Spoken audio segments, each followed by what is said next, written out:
Hello बेटा, organic में हमने इलेक्ट्रोफिलिक सब्स्टिट्यूशन रिएक्शन कर लिया और हमने ये देखा कि कैसे एक बेंजीन रिंग पे जो कि निगेटिव रिएजेंट्स या न्यूक्लियोफाइल्स को अटैक नहीं कर पाता, तो कैसे उन्हें हम इलेक्ट्रोफाइल्स में कन्वर्ट करते हैं और फिर हम बेंजीन रिंग पे उनका अटैक करवाते हैं। तो अब हमें ये देखना है, यहां तक तो बात समझ में आ गया। अब हमें ये देखना है, मान लीजिए मेरे पास एक बेंजीन रिंग है और उस पर पहले से कोई इलेक्ट्रोफाइल जुड़ा हुआ है। लेट मी से कोई इलेक्ट्रोफाइल से समथिंग लाइक दिस टाइप, अगर आपने उस पर NO2 जोड़ा हुआ है और उसके बाद आप बेंजीन रिंग पे कोई नया इलेक्ट्रोफाइल बनाते हैं, तो यहां पे आपको ये सोचना पड़ेगा कि जो इनकमिंग इलेक्ट्रोफाइल है वो कहां पे जाके जुड़ेगा।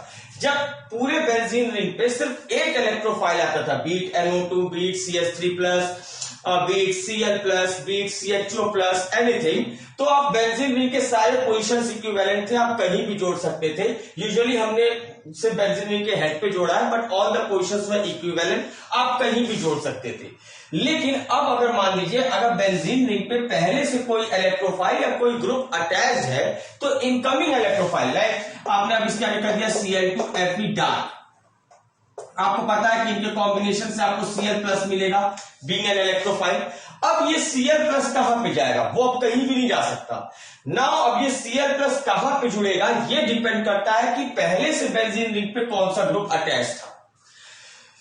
तो इसी चीज को हम देखेंगे।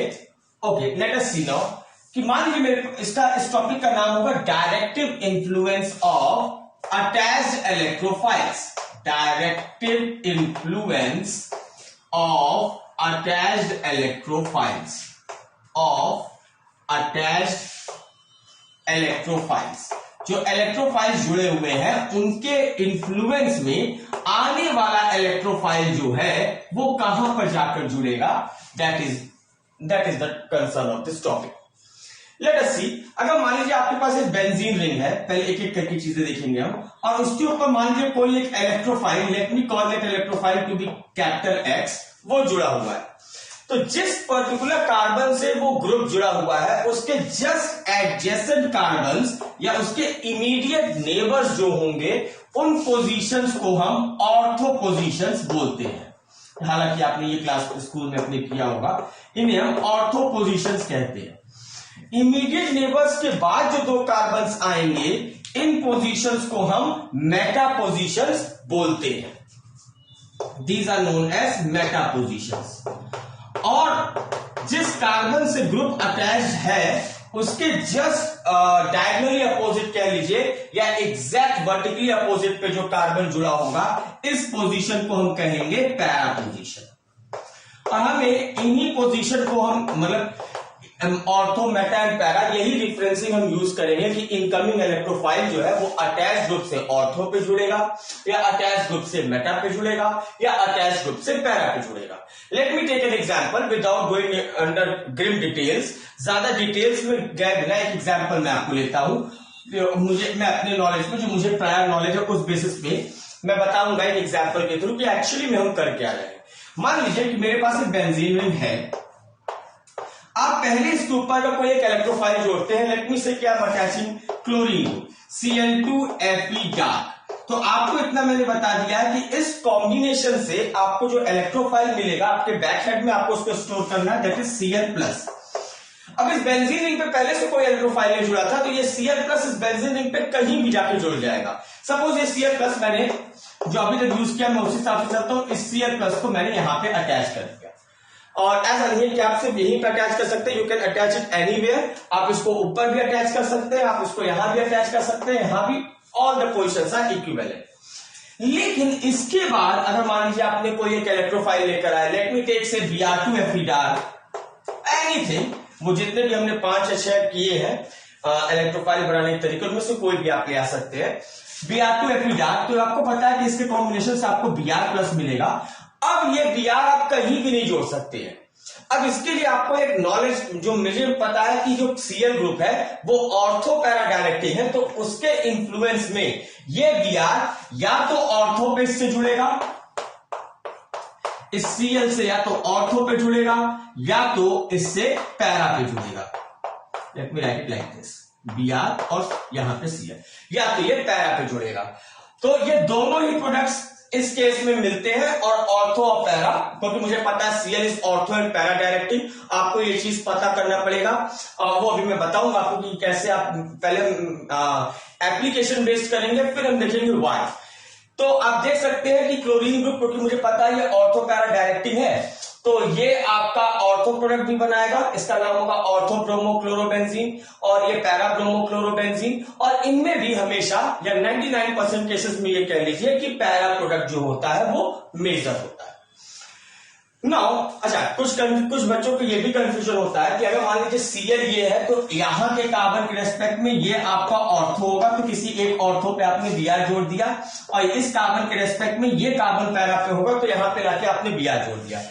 तो अगर मान लीजिए कभी कभी ये कंफ्यूजन नहीं रखना बेटा कि अगर मान लीजिए मैंने इस Cl को, मैंने कहा था कि हर पोजीशन इक्विवेलेंट है, अगर मैंने इस Cl को यहां पे जोड़ दिया होगा तो ऑर्थो इसी के रेस्पेक्ट में होगा, तो अब जो ऑर्थो पोजीशन होगा इस कार्बन के just immediate neighbours, this will be your ortho, ये बचे हुए दो कार्बन ये आपके मेटा, और ये जो एग्जैक्टली अपोजिट है उसके दैट इज योर पैरा। यानी अगर इसके बाद में अगर Br2 एपिडार्ट करता हूं, Br2 इन एपिडार्ट, तो ये Br कहां जोड़ेगा, जस्ट इमीडिएट नेबर पे चला जाएगा एक, दैट इज ऑर्थो पे, यहां पे आप जोड़ दिया तो यहां पे एक, ये ऑर्थो ब्रोमो क्लोरोबेंजीन होगा, और इसके और जो पैरा क्लोरोब्रोमोबेंजीन बनेगा यहां पे Cl और यहां पे Br। तो ऑर्थो पैरा एंड मेटा ये जो भी पोजीशंस है वो जिस कार्बन से ग्रुप अटैच है उसके रिलेटिव में ही लेंगे, हमेशा आप इसे ऑर्थो नहीं मानेंगे, इसे मेटा नहीं मानेंगे, इसे पैरा नहीं मानेंगे। कुछ बच्चों को कंफ्यूजन होता है। ऑर्थो मेटा और पैरा का कॉन्सेप्ट तभी आता है जब बेंजीन पे पहले कोई ग्रुप अटैच हो गया हो, और उस कार्बन पे जिस पे ग्रुप अटैच है उसके रेस्पेक्ट में आपको ऑर्थो मेटा एंड पैरा देखना होता है। जिस कार्बन से ग्रुप अटैच है उसके immediate neighbours ortho position, alternate neighbours Meta position, and diagonally opposite जो सिर्फ एक पोजीशन आएगा that will be your para position. I hope so this thing is clear कि हम इस टॉपिक में अब करने वाले क्या है। दो पहला क्वेश्चन जो आता है कि ग्रुप अटैच करने के बाद हम ये चीज कैसे समझेंगे कि वो ग्रुप ऑर्थो पैरा डायरेक्टिंग है या फिर मेटा डायरेक्टिंग है। देखिए, अगर मैं इसके बाय पे जाता हूं, इस क्वेश्चन के बाय पे, तो वो अभी हम थोड़ी देर में करेंगे, क्योंकि अगर मैं बाय पे निकल जाऊंगा तो जिसका रियल अरोमा है या रियल सेंस इसके एप्लीकेशन का वो आप लूज कर बैठेंगे। तो पहले हम इसे एप्लीकेशन बेस्ड हम इसे काम करेंगे, फिर उसके बाद हम देखेंगे कि क्यों ये चीजें हो रही हैं। तो अगर मैं बात करूं ऑर्थो पैरा, कुछ ग्रुप्स आपके ऑर्थो पैरा डायरेक्टिंग होते हैं, मतलब वो अगर अटैच है तो आने वाला जो ग्रुप है वो उसके रेस्पेक्ट में एक ऑर्थो पे जुड़ेगा और एक पैरा पे, और ऑर्थो और पैरा वाले में से पैरा वाला हमेशा मेजर होगा। और कुछ ग्रुप्स ऐसे होते हैं कि वो अगर जुड़े हुए हैं तो इनकमिंग इलेक्ट्रोफाइल जो होगा it will be directed towards the Meta position, वो उसके रेस्पेक्ट में मेटा पे जुड़ेगा। मींस कुछ electrophiles ortho and para directing होते हैं और कुछ इलेक्ट्रोफाइल्स मेटा डायरेक्टिंग होते हैं। तो सबसे पहले मैं मेटा डायरेक्टिंग वाले को लेता हूं।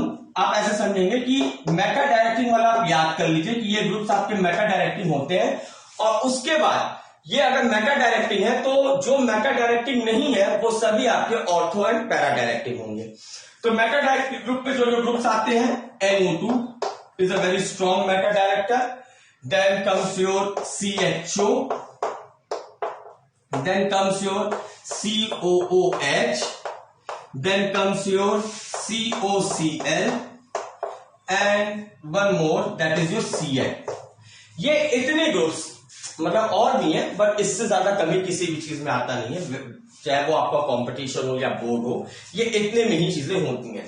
तो ये जो ग्रुप्स है NO2, CHO, COOH, COCl, या फिर एक और कीटोनिक ग्रुप भी ले लीजिए COCH3 ऐसा टाइप का, ये सभी ग्रुप्स आपके मेटा डायरेक्टिव होंगे। मतलब ऐसे कर लीजिए कि हर वो ग्रुप जिसके पास कार्बोनिल ग्रुप हो, इसे हम कार्बोनिल ग्रुप करते हैं C डबल बॉन्ड O को, या जिसके पास NO2 या Cl, मतलब N और NO2 और Cl एक्सेप्ट NH2, NH2 भी एक नाइट्रोजन वाला ग्रुप है बट वो ऑर्थो पैरा डायरेक्टिव है।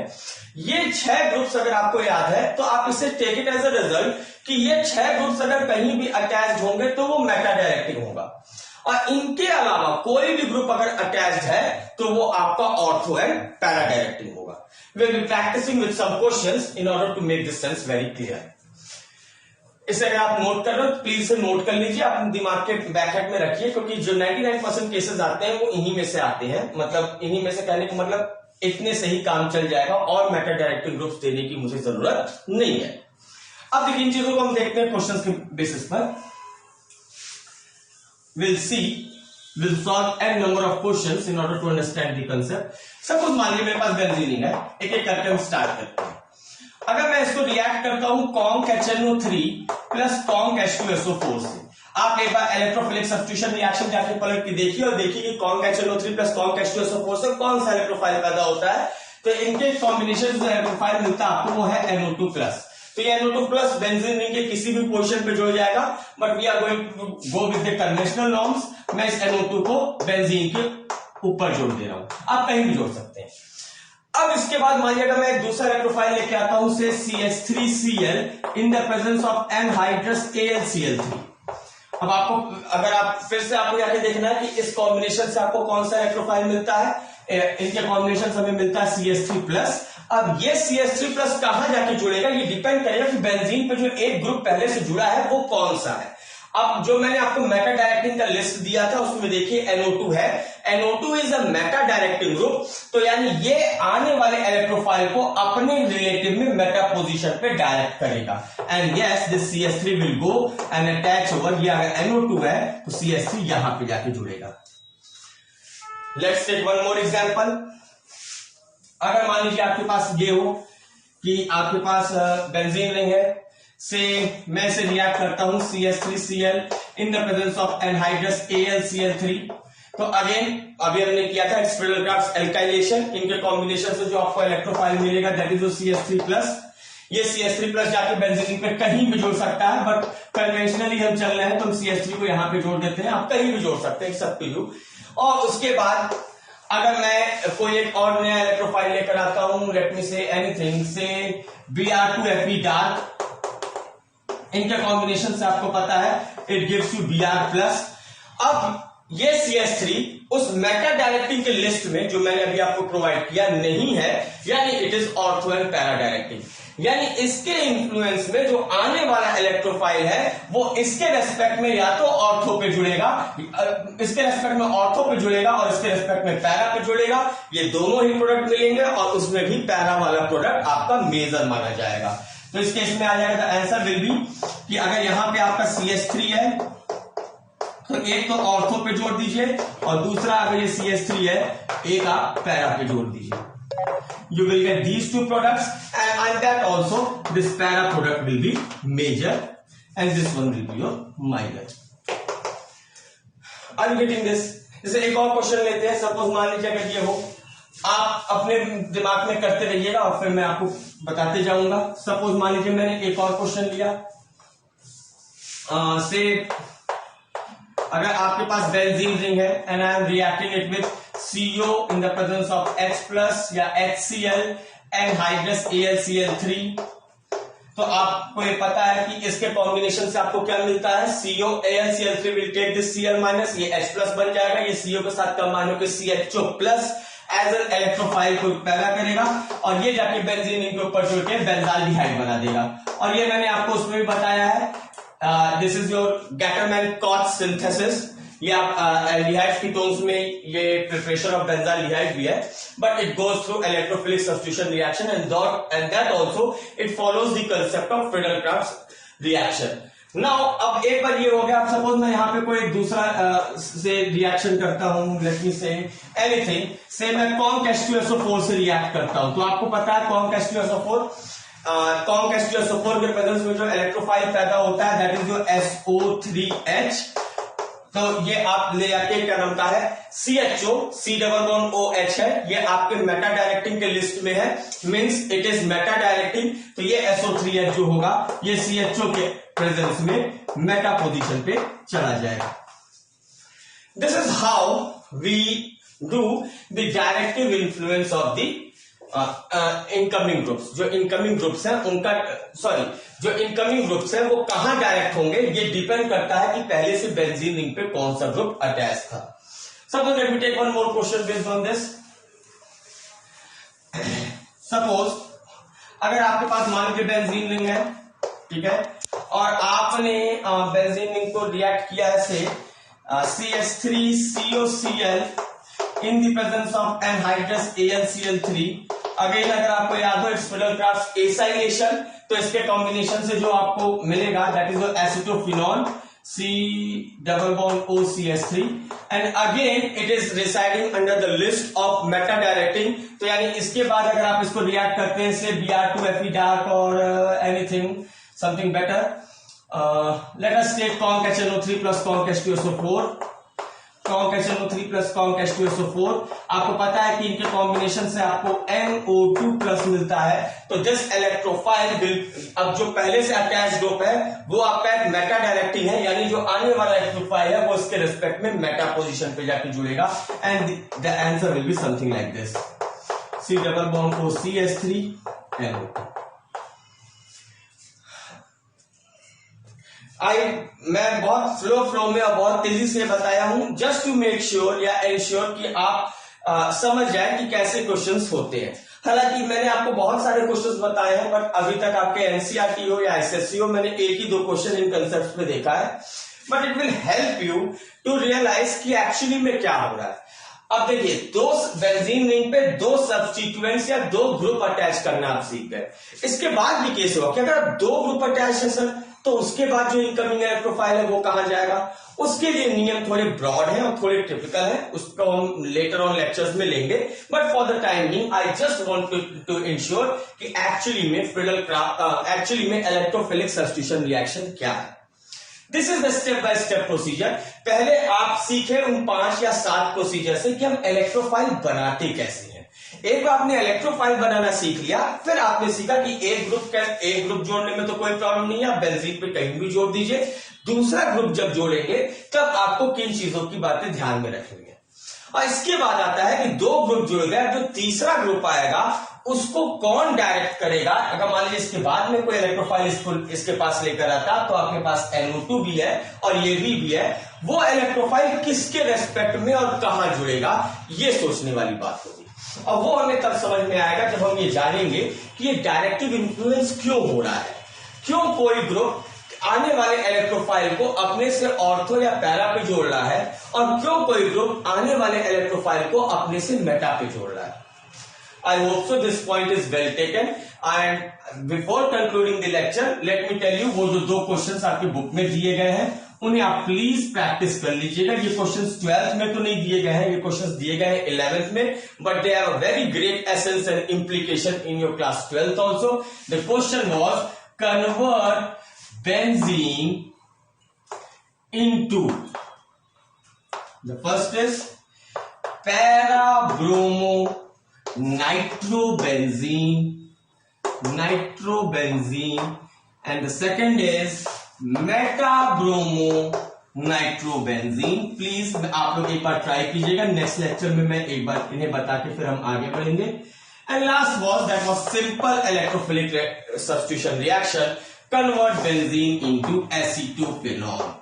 और प्लीज बेटा इसे मैं इसलिए एक बार और भेजिए ताकि आप इस चीज को रिवाइज कर लें, क्योंकि एसीटोफिनॉल एंड ऑल्सो बेंजोफिनॉल यही दो आपके फिडलक्राफ्ट एसाइलेशन के टॉपिक्स आपके सिलेबस में है और इन्हीं दोनों में से एक क्वेश्चन होगा इधर की योर बोर्ड्स या फिर कोई आपका कंपटीशन। बेंजोफिनॉल। आई होप सो आज का लेक्चर आपको समझ में आया होगा। I just rushed along just to ensure कि आप क्वेश्चन सॉल्विंग स्किल्स समझ लें and you don't get bored. और प्लीज इतना आप कर लीजिएगा, उसके बाद नेक्स्ट लेक्चर में हम देखेंगे कि दो अगर ग्रुप जुड़े हैं तो आने वाला ग्रुप कहां जुड़ेगा। आज के लिए इतना ही बेटा, थैंक यू।